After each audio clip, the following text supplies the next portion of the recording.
ខ្ញុំនឹងមកប្រាប់អ្នកទាំងអស់គ្នាពីរបៀបដាក់សញ្ញាព្រួយនៅក្នុង game Minecraft អ្នកគ្នាអូខេអ្នកគ្នាអាចមើលខ្ញុំបានថាខ្ញុំលេងគេថាវាយដៃគេថាវាទៅនេះខ្ញុំមែនតើហើយអ្នកគ្នាចង់ដឹងពីរបៀបសេរីអ្នកគ្នាអាចមើលវីដេអូនេះបានជាដំបូងយើងចូល setting អ្នកគ្នាអូខេយើងចូល setting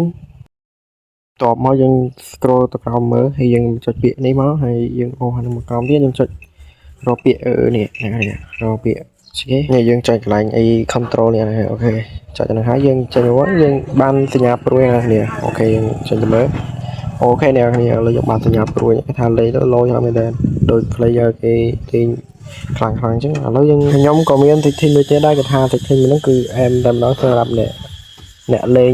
យ៉ាង Minecraft ចឹងអាហ្នឹងគេពេញនិយមលេងអ្នកគ្នាឥឡូវយើងការមកចូល setting អ្នកគ្នាអូខេយើងចូល setting ហើយយើង set មកកន្លែងវិញដែរហើយយើងអូសក្រោមយើងរកពាក្យនេះពាក្យនេះដាក់លេខក្រោមណាអ្នកគ្នាចុចបើកទៅហើយចេញមកវិញនេះអ្នកគ្នាឃើញ load រូបភ្នែកហ្នឹងអត់យើងចុចរូបភ្នែកហ្នឹងនេះឃើញអត់អូខេយើងអាចមើលខ្លួនយើងកើតដូចគេលេងក្នុងកុំព្យូទ័រកុំអីគេដាក់ចឹងអែមដល់សម្រាប់ setting ហ្នឹងខ្ញុំអវកាសថាដាក់បានគ្រប់ season ណាអ្នកគ្នាអាច version ថ្មីវាអាចមានអាហ្នឹង version ចាស់ហើយវាអត់មានទេហើយចឹងខ្ញុំមកដឹងដែរណាអូខេហើយវីដេអូមានតែប៉ុណ្្នឹងកុំភ្លេច subscribe like វីដេអូហ្នឹងអ្នកមួយផងអូខេបាយបាយ